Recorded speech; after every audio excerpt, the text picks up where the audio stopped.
groves and give them to his attendants. He will take 1/10 of your grain and all your vintage and give to his officials and his attendants.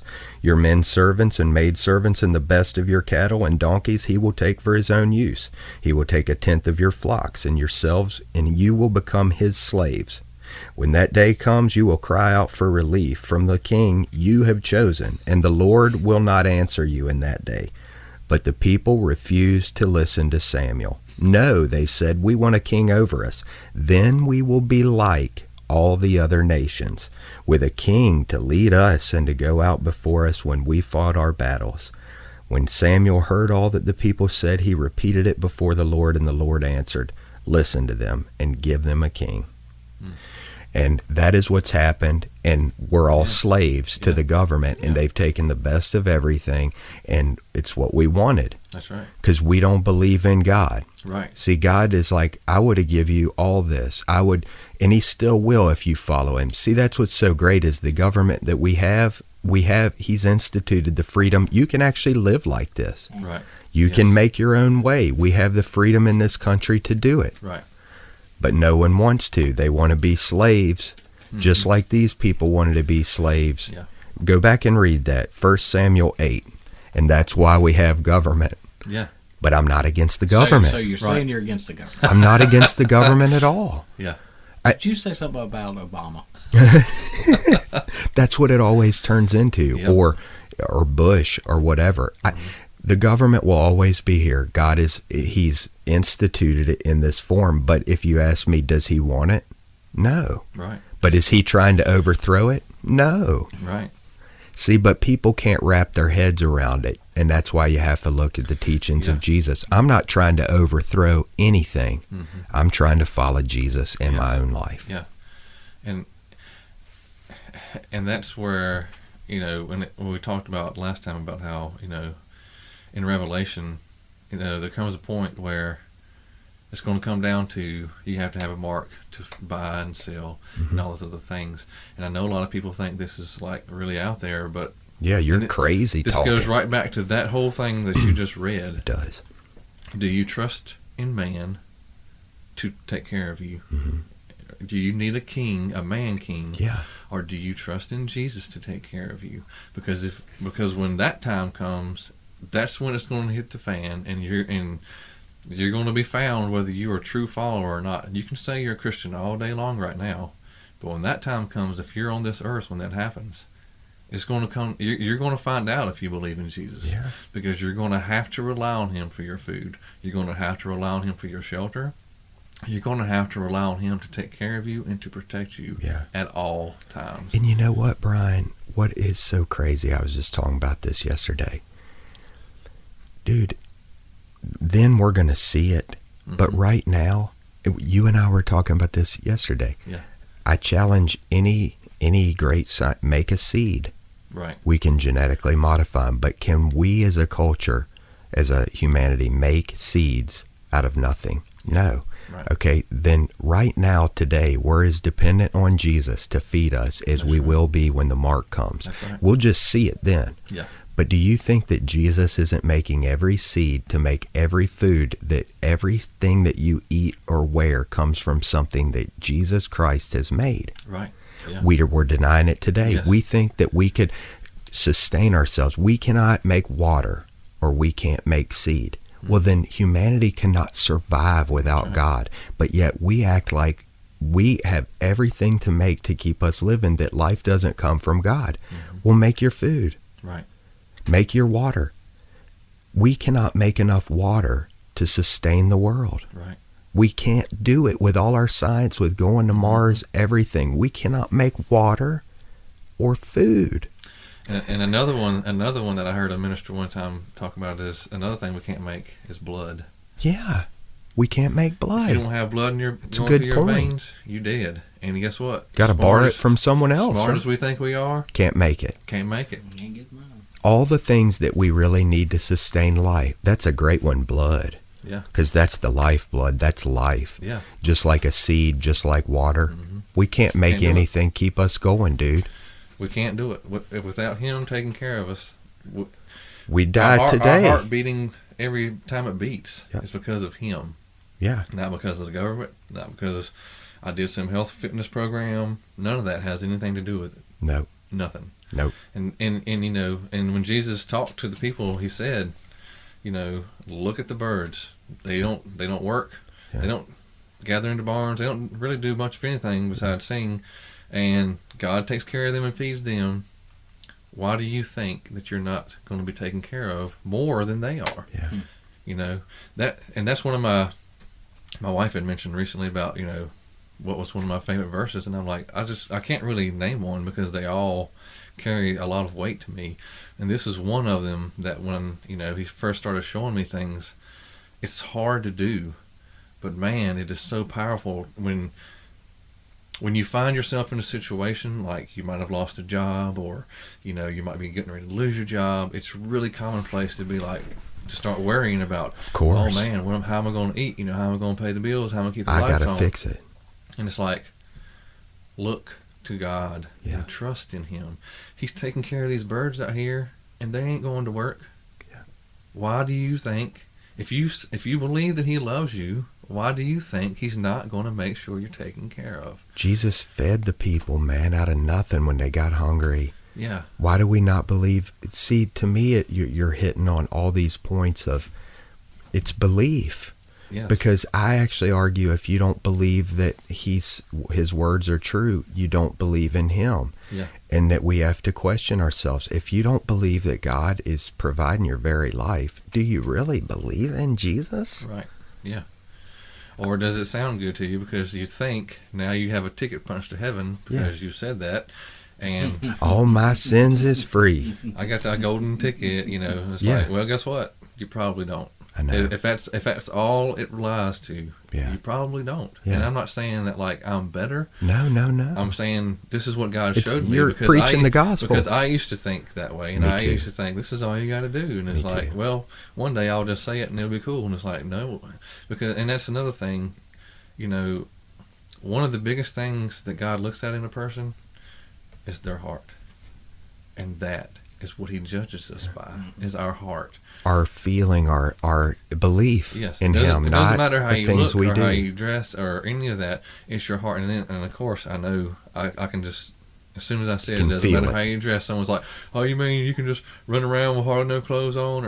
All right, look, it's real. It's real simple, and God. Why are you making it about I know. that? Why does it have to turn into that? Because if you actually knew Jesus, you wouldn't even let that You come out of wouldn't your even mouth. ask the question. Because you would already know. If you know Jesus and He knows you and He's living in you, if you're doing something that is unholy or unright with Him, He's going to put it on your heart.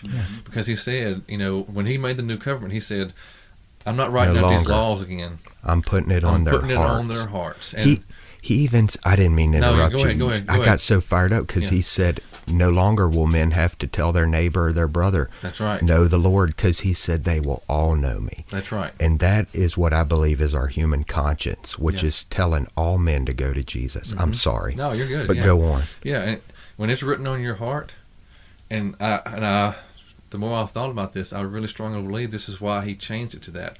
Beforehand, He left it written out to prove to them, you can't do this. Amen, You dude. cannot follow this. Yes. I don't care how hard you try, you're never going to follow this. That's why I'm having to send my But son. try and see that go you ahead, can. Go ahead and do your best and fail miserably. Yeah. And then you can see why you've got to have my son to come That's right. and to pay your price. That's right. So that that's the only way it's going That's to right. be taken care of. That's Because then when He dwells in you and puts it on your heart, You'll that's do what's it. going to change you. That's right. And that's what's going to make it different. Because beforehand, before I knew Him, I enjoyed sin, Me too. loved it. Me too. It's fun, Like you know. what was like the rabbit in the briar patch. Yeah.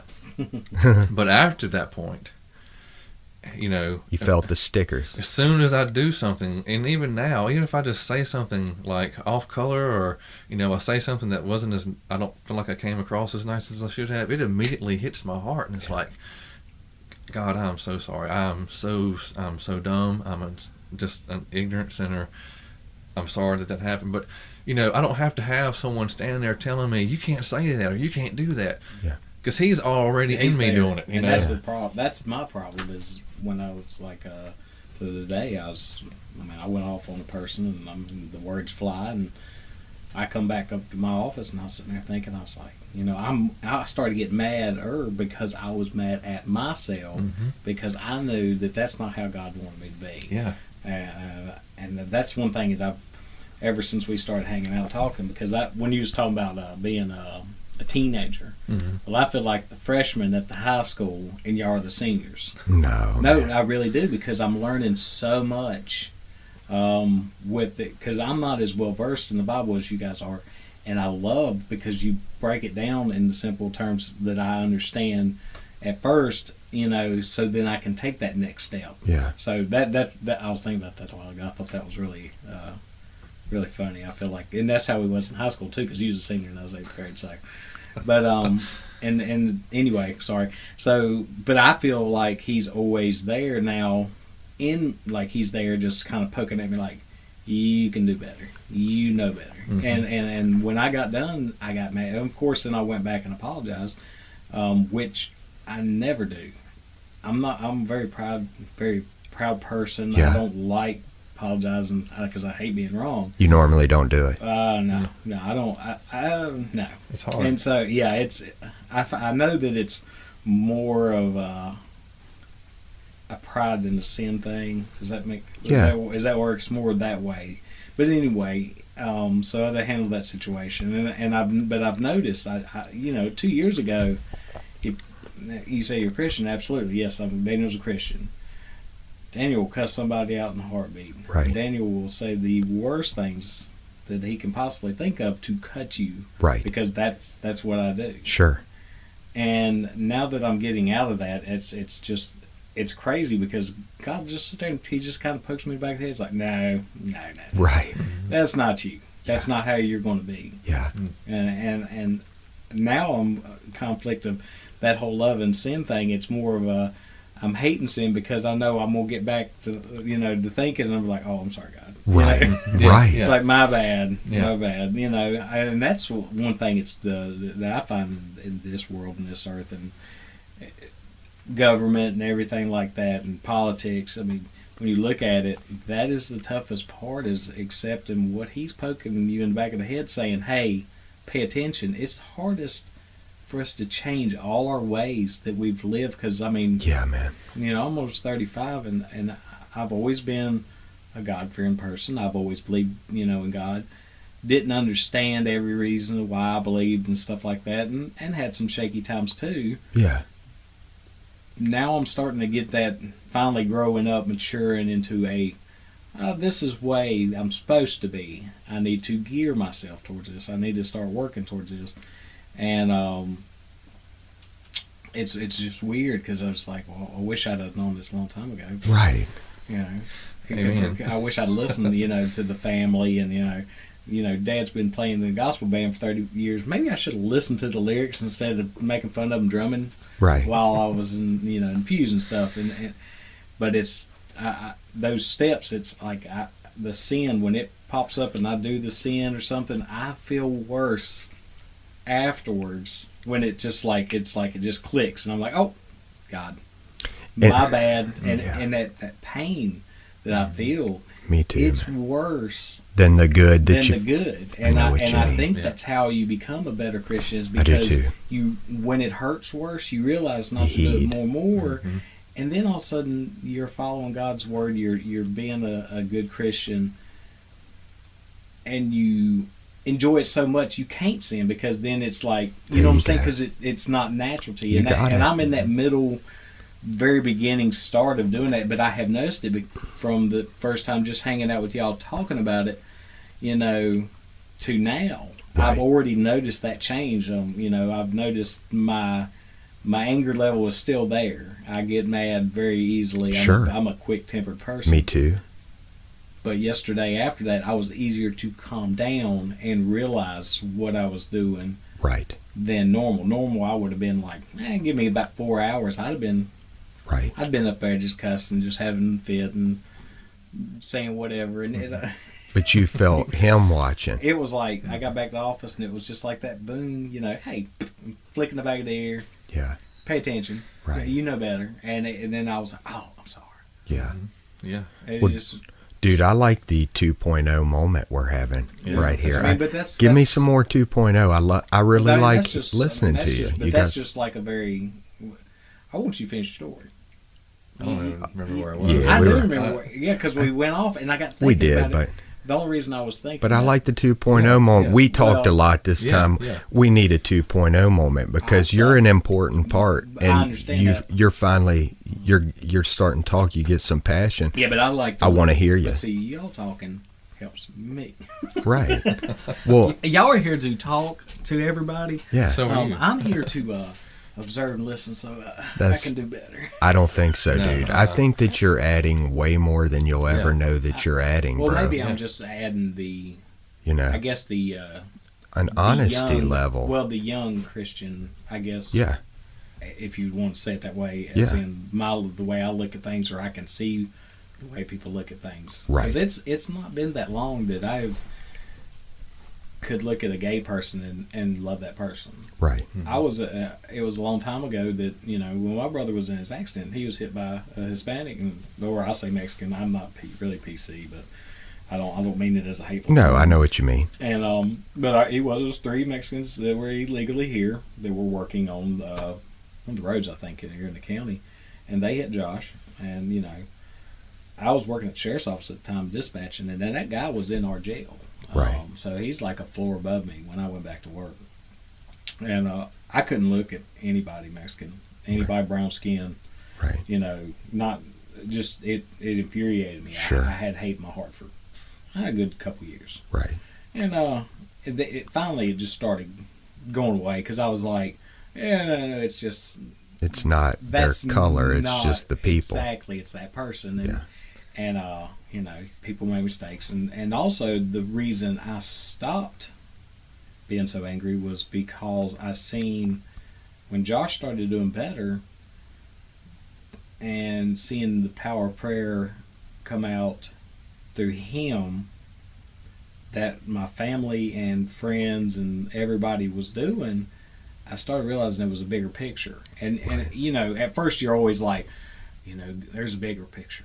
God's in control. And you say it because you want to believe it. Right. But you don't really. You're just trying to convince yourself. You're trying to convince yourself, trying to convince everybody else that everything's okay. In the back of my mind, I was like, man, that shit is wrong. Right. Like, God let me down. Yeah. And it was a tough time. But then when I started seeing, and I actually did, I'd hear the stories of my dad and my brother would go to high schools and talk to the younger kids about drinking and driving. And they would write letters back to him, and Dad would tell me about some of these stories. And he told me there was one kid went home and he dumped out all his dad's alcohol. Right. He got in trouble, right. But he was like, he didn't had that much passion. Right. And I'm like, if my brother's accident changes or saves a life, or many, right. That was the reason, because I see how my brother is now, and he still has a smile on his face. He talks, he watches sports, he loves his wrestling. Right. We have a great time all the time we're together. The family is closer because of it. And all that right there, I know if that would happen to me, I wouldn't hate it. I wouldn't handle it. And I would be just the illest, meanest person that hated everything in a wheelchair for the rest of my life. Right. If I would have made it through that. But my brother, and I say chosen because he was strong enough to handle those situations and come out with a positive attitude, and that my family was strong enough to come out with a positive attitude. Right. To show God's glory. Yeah. Mm-hmm. And say, hey, this is what prayer does. Yeah. He wasn't supposed to wake up out of his coma. He wasn't supposed to ever talk again. He wasn't ever supposed to move. Yeah. And his leaps and bounds from there, And the last will be first, man. Down here, he might be struggling. Up there, he's going to be taller than me in heaven, and that's what bothers me the most, because we put him on a stander one time, and he wasn't taller than me, but we put him on a stander, and he's got like an inch on me, and I was just like, yeah, man. He's going to be like a lion, man, and he will, and then my family will too, just for the simple fact, people are always like, oh, you do such a good job with your brother and stuff, and I'm like, I'm just having fun. Like, I get to do, my family's the ones that put in the work with my brother. I get to do the fun stuff. Right. And so I really hate it when people try to put me in with that situation. And it's just because I know they're the ones doing the work. They're the ones with him, helping him, and seeing him when he's sick. I only see him a couple of times a week. I have a blast, and we have a blast, and then we go on our way. You know? Yeah. So that, you know, it's really nice to see that. But to get back to it, I seen that, and that's how I've grown. Is because I always get on spiel when I talk. I mean, it's fine. Yeah. Can't help that. We needed a 2.0 moment. Right. So, but I've noticed that since then, I started believing a little more to take those steps, and now I'm actively taking those steps. It was like I just laid it out in front of me. It was like, all right, when you get done with whatever you're doing, I've laid some stuff out for you. Just read that. Just check that out, and then get back with me.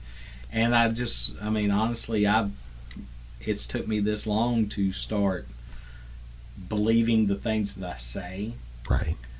And the hardest part that I found out that all of this is just changing my ways from the way that I was. The way you think and believe. The way that I judged everything. Because I'm a big bad, like I really have a problem with judging people. Right. You cut me off on the road, I'm going to put my car in the back end of your car. Right. Like, if there is a great thing that child is here now, because if she wasn't in the back seat, it'd be on. Honey. It'd be on like Donkey Kong. Yeah, and I love it. You know, I mean, it just pumped me up. I'm like, all right, we're getting them. My body changing, and my mind and my thought processes changing. That is tough. Right. But I feel that guilt. I like having that guilt there now because it makes me want to stop doing that. Right. Mm-hmm. I've never had that before, and I've noticed that, and it's really been the last few months, if not right before the baby come. Right. I think it was more towards when we started talking about just getting together, doing the and talking, because I knew that there was something else I was missing. Right. Yeah. And so you're like Mark Maron too, where he said that humans, what are we going to do if we don't judge people? It's a hobby. He's like, that's all I do for fun. Mm-hmm. He's like, what am I going to do now? You know, so you're like, well, what do I do if I'm not judging people? What we got a lot of free time, dude. I have to learn how to, split wood. There you go. Got all this free time. You got wood here. I can help split. Yeah, I tend to do it alone, man. But it's like I just think that's funny because we are all geared that way with the fall of man to judge, and everybody that we see like that. I have to admit, I'm exactly like him. If I see someone wearing shorts in the winter, I'm like, what's wrong with this guy? I mean, something's wrong. And I'm exactly the same way. And it's like, that's what we're geared to. And it's hard work not to just be like, but it was funny. I keep going back to him when he said he saw the dude with the big scar on his head. He was like, oh, you can wear them. You know, like that was his first thought. And isn't that how we are? Like, I'm like that too. You know, if somebody's wearing shorts or whatever, I'm like, you're an idiot. And then they turn around, they have some disfigurement. I'm like, oh, you can do it. It's okay. And that's what he said. Well, it's like, don't ever pick on the guys with the cauliflower ears. Right. Yeah. Exactly. Look at you, man. Yeah, exactly. You know, but that's what it takes, a lot of work to actually first to realize we're not supposed to, and then to work on it, because you know, it never made me feel good doing it though. I'm pretty good at it. I can pick people apart if I want to. I can just figure out every reason they suck.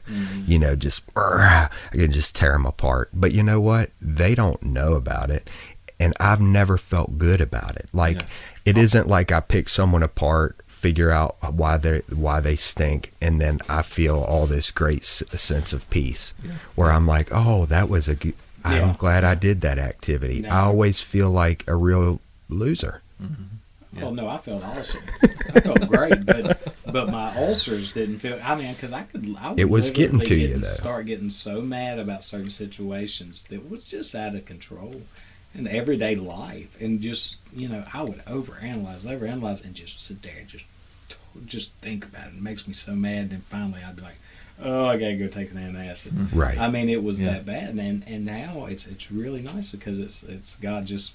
I mean, literally, He flicks me back of the ear. Cool. I mean, He knows that I'm not gonna pay attention to anything. So He just pops me. I get that feeling in my heart, and it's like, that's dumb. Yeah. And I love it. And Me too, dude. It's great that it's happening, and I'd like to thank y'all for that, because I honestly think there was a reason that I was. Now, have I ever been at Front Porch Fest? Do you see me at Hippie Fest? No. I'm going to judge y'all, and y'all stink, and listen to weird music. Yeah, y'all are horrible hippie people, Right.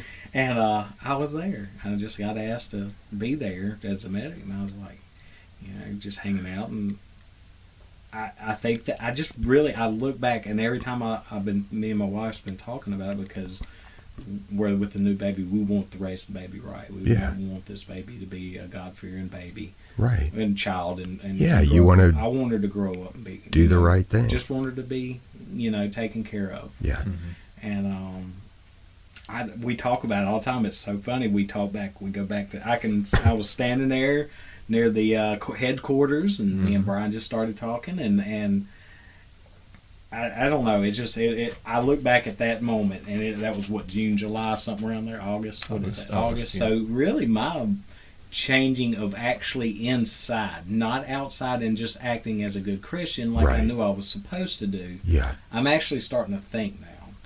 Awesome, and it's a whole nother ball game. Yeah, it really is. Yeah, because everything that I see on TV, everything I hear, I think I'm like, you're connecting the dots. Yeah.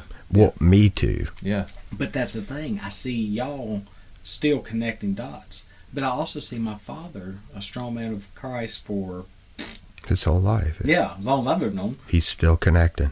And he's still connecting. Yeah. And we always will. He still has his struggles. Yeah.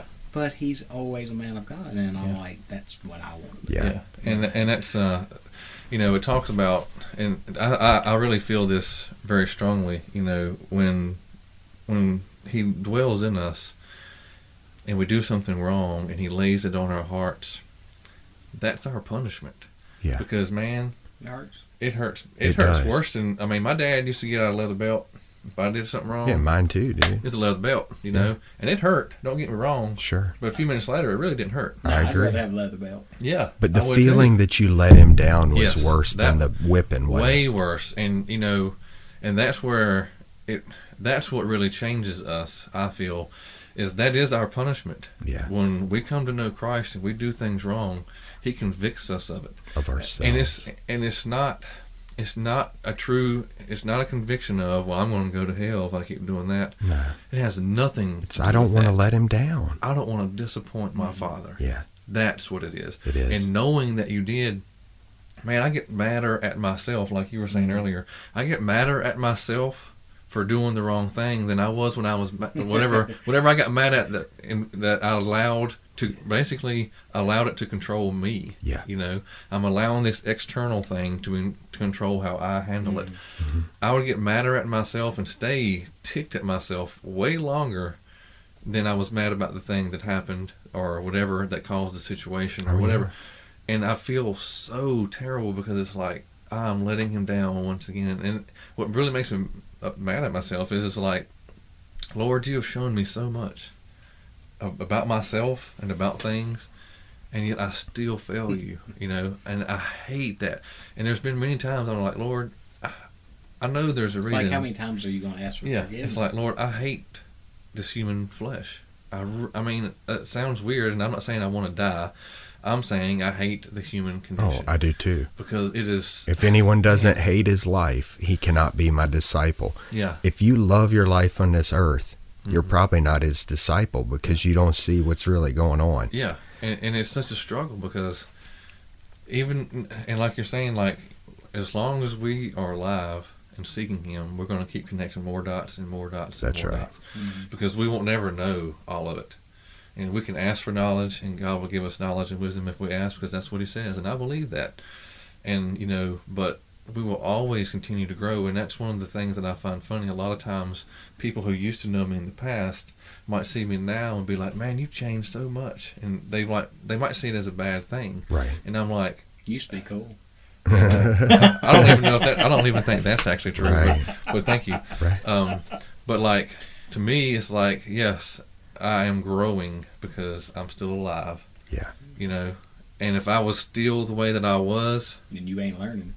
I ain't living. You ain't learning. No, you ain't neither. Learning. And dude, you know, and you should be growing. There's no point where we're old enough to say I can just stop growing now, you know, until our heart stops beating. If you can say that, you're a Pharisee. Right. Yeah. Right. I've connected all the dots. Yeah, I'm cool. Come and I'll show you the connections. Yeah. And that's the thing. A lot of times, you know, I think when people hear people like ourselves say some of the things that we say, they think, well, you're saying you're better than other people. And it's like, again, like we said earlier, tell me where I said that. Right. Tell me where those words came from my mouth, because it's not in my heart. It's not in my mind. I'm just preaching the gospel. I'm just telling you what he has shown me and what he shows me through my own fault. Yeah. You know, that's where I learned most of my learning is through my own fault. Me too, dude. When he convicts me and is like, hey, like you said, you can do better. Right. I know you can do better. Why are you still doing this? I've shown you this 1,000 times. Yeah. What are you still doing this for? Exactly. And that's the thing also that gets me so much is how great his love is for us. We have a hard time, like we said earlier, forgiving someone. They do something to us wrong 3 or 4 times. We want to just hate them. Yeah. You know, oh, forget them. Yep. And this happens in church a lot.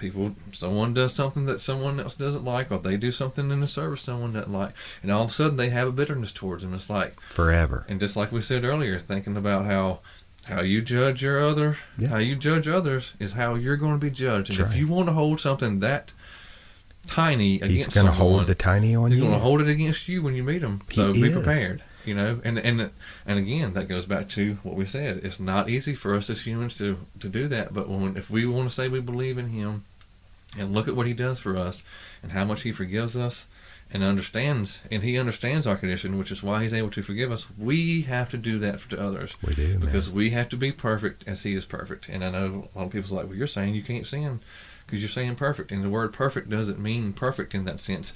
It means that you are doing the best that you can to do the best that you can. Yeah. And if you don't, you go to him and you say it like the kid. If y'all's kids, yours is too small now, but if they lied to you, that's what you're going to get a problem with. Yeah. If they came to you with something they did wrong and told you, you might have to do something about it, but you're really going to respect them and love them even more that they came to you. Yeah. It's when we do like Adam and Eve and hide away from him in our sin, and it's like, you don't see this. He's like, I see everything.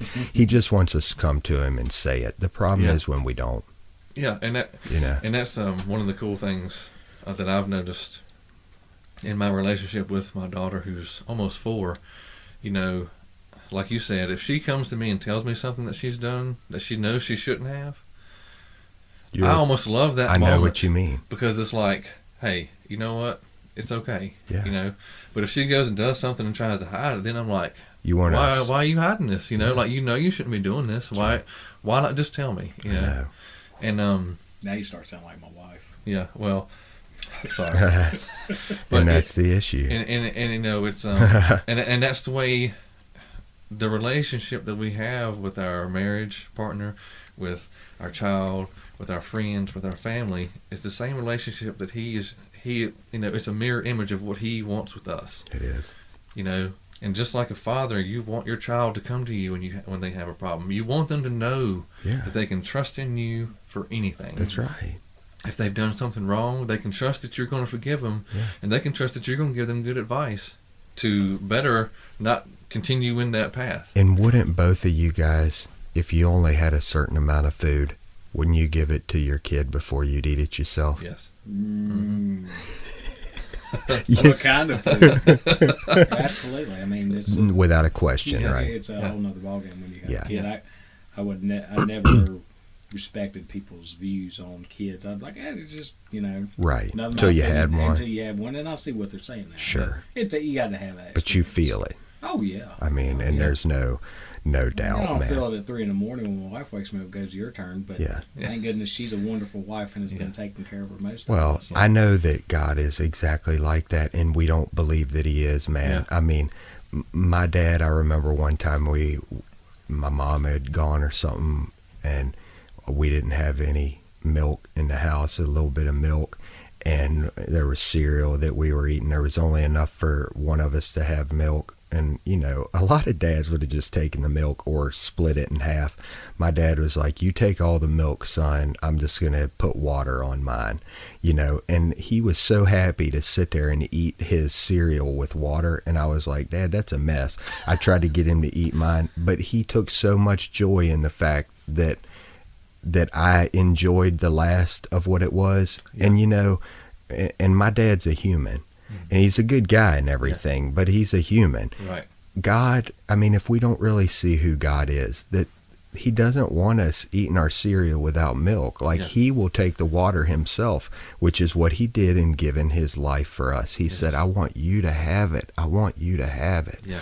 You know, but we really don't believe that he loves us like that. We believe that our parents loved us enough to, you're going to give your kid the food if there's no food. Well, I mean, we're just evil people. Yeah. If that's what we would do, how much more is he going to do if we are his children? Right. And that's like the verse that he talks about. He's like, you guys are evil, and which one are you going to give your son a rock if he asks for a loaf of bread? That's right. And you guys are evil, so if you know that I'm way above that, I know. Why do you doubt me? Then shouldn't your trust level start rising? Right, and that's a huge component that I think so often we tend to either leave out, forget, or don't even talk about because we make it about us. Yeah, because you've got to be able to lay it all out and trust in him for everything. Everything. And if you think to yourself, well, I don't think he's going to bother with that, then you're also diminishing him.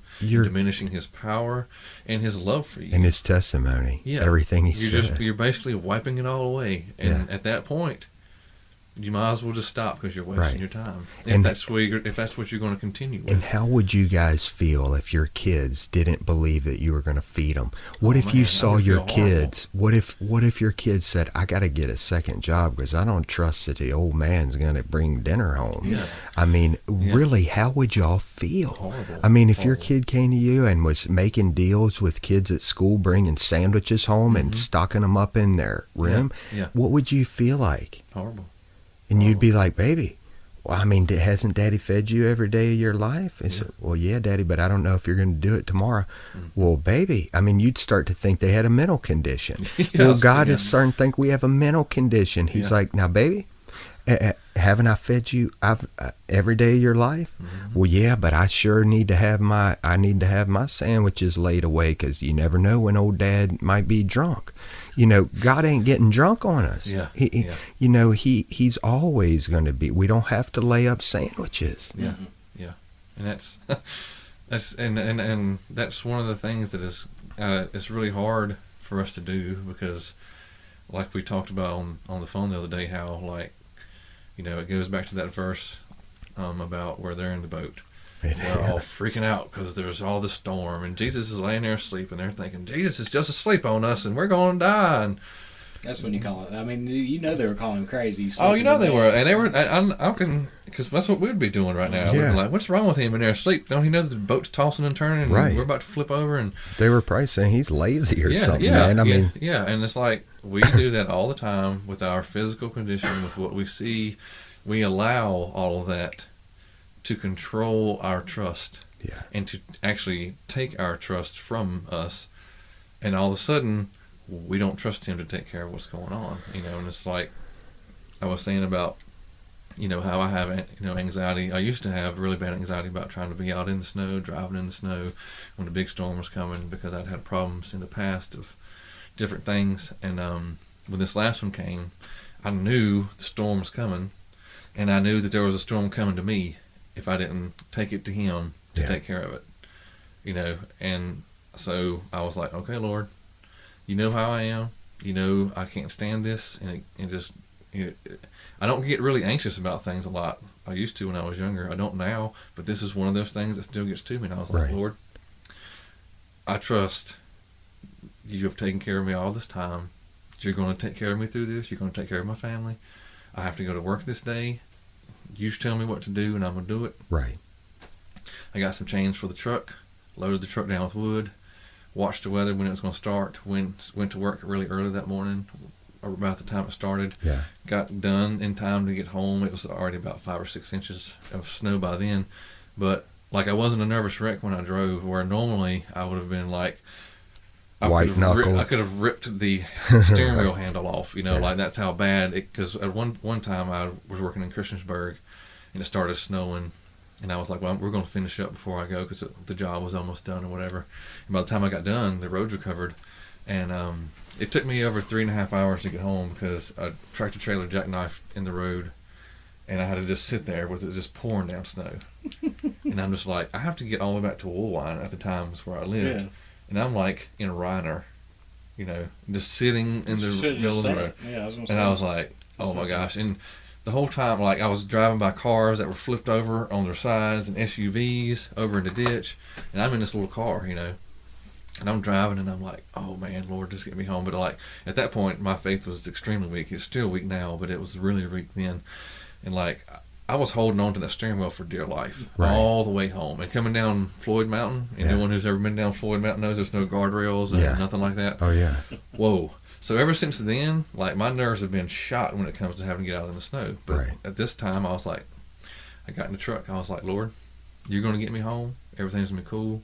I can get home, start a fire, keep my family warm. Because that was the other thing. Yeah. That was my other thought was, like, I want to get home and get a fire going for my family, so if the power goes out, we can stay warm. I've seen that right there, like when that snowed, because I had to drive that day and then come that night, and it snowed, I guess, just doesn't. Growing up on the mountain with the 6-foot drifts, I guess this is right here, it's nothing. Yeah. It doesn't bother me. Yeah. But I'm more like, Lord, keep everybody safe and off the roads today. Yeah. Well, yeah, and as I'm driving with one hand trying to sneak a cigarette because my wife don't know I'm smoking a car. Crap. So I'm sitting there and I got to keep the cigarette out the window, Yeah. But then I also, when I puff, I have my lips to the window so the smoke don't come in the car. Right. That's how you keep the smoke out of the car. And you don't smell that. And that's how I'm driving in this snow. Yeah. And there you are. White knuckle. White knuckle. Well, I used to have been. Right. But I'm just saying, what's cool about this one. I would have never thought that someone could have that much anxiety. Oh yeah, well I just that. I think it was also the snow back in. Seemed like it was in April of like '97. I think I was working at Lowe's Foods then, stocking at night. Hey, that's what. I got stuck at a dude's house for like 2 or 3 days because I couldn't get home. Was it the one right at the bottom of the mountain? Was it that house? No, because that's where all the cars were parked. The one to go when it snowed. Yeah, no, not then. I wasn't hanging out there then, but it was like Anyway, it took me like 4 or 5 days before I could even get home, and even when I drove home, the roads are still covered. So I've had a few instances like this that really got to me. Yeah. So anyway, I was just like, Lord, you're gonna take care of this all, and this was like the first time that I can recall in a long time of just having total peace. Right. I was driving home, like you're saying, like with one hand on the steering wheel. I was just chilling. I wasn't worried about it. I wasn't concerned. I was like, worst case scenario, if I go in the ditch, I'm just going to walk to the house. Right. I got enough clothes on to stay warm or whatever. That's also because you prayed for God to have you a job close to home, and boom. Yes, I agreed. I totally agree. See, He's taking care of it all before you even know it was coming. Yeah, and so, once I got home, I was just like, Lord, thank you for giving me this peaceful ride home that I know otherwise would have been the exact opposite. Right. Right, so... And that was just one small thing of that. Well, dude, knowing him. I think that we're ending exactly where we began, and we've been going an hour and a half. I actually got stopped because I got to break this into 2 chunks, and the way the site I'm loading it on, I can't load videos bigger than 50 minutes. Yeah. So if we go longer than this, which we might, I'm gonna break it in 3 chunks, which that would be a real disaster. But it'll be what it'll be. But dude, you started the whole thing. His voice to you said, come home to me. Mm-hmm. Okay, I'm going to end it with the fact of, in all that stuff that happened, he got you home. That's right. Okay? Yep, amen. So when he calls you, and you're going to hear it, because you have a conscience, come home to me, trust, he's going to get you home. Mm-hmm. Yep. And I'll just leave it at that. Yeah, 2.0, you got anything you want to end it on? You're just making the bed. I mean, really, once you get home, and that's where I'm trying to get there too. But I mean, if you're there, now you're just making the bed and fluffing the pillows, getting ready to relax. Yeah, that's right. It's gonna be a great ride. It is. Mm-hmm. Yeah, I already started this. It's good now, so yeah, that's right. Get better. It is. You got anything, Brian, you want to leave it on? I think that's a lot has been said, and it's been a great time, man. It has been. I've enjoyed it. And I hope that y'all can both be here, man, on the 22nd when we do it again with Daniel. Looking forward to seeing Daniel here, and we'll getting all four of us together and see what really happens. Seeing how wild of a ride we can have. Yeah. Then it might be a 3-chunker day. Well, if it has to be, it has to be. That's totally cool. Might have to start doing segments and just say, all right. Yeah. When the red light goes off at 30 minutes, we got to wrap that topic up. But that's what's fun about this, man, is we really, wherever it goes, we go. Yeah. I'll break it in 3 chunks if I have to. I don't care. We can do 8 chunks. Don't matter. I'm not doing it for anybody to listen to. I hope that they do. But it's not like, well, if I break it in 2 chunks, they won't listen. I ain't even thinking like that. I was telling my wife the other day about it, and when Brian called me about when we could do it, and I said, she said, do y'all record? And I said, yeah. I said, she's doing a podcast. I said, but him and Daniel does a podcast. And she said something about putting ours up there, and she goes, well, what's it going to do? She said, and I said, well, if one person, just one person hears it, like you said, told me when you said that last time, so one person hears it and turns their life around. It turned my life around today, I'm it's worth it for me. I'm here growing, so if somebody wants to listen, that's cool for me. That's the way I see it, man. And we'll just keep on doing it and be consistent and see what happens, man. But I gotta say, I gotta go pee-pee. I'm right there with you. It's like coffee. Here's a bottle. I'm almost done with it. So remember that God will bring you home, and I'm gonna go pee-pee. So just trust in Him. Y'all have a good one, and we'll see. Did you just end this with pee-pee? Pee-pee. Well, I started yesterday's show with poo-poo. Well, I mean, that's right. So I guess we're covering both ends. So you do yesterday poo-poo and now pee-pee. I'm afraid of what next show's going to say. Yeah. I couldn't even get in there, man. Who knows? But thank you all, man. We're Brian and 2.0 here and myself. So we'll catch y'all on the next go round. Y'all be cool. We'll see you.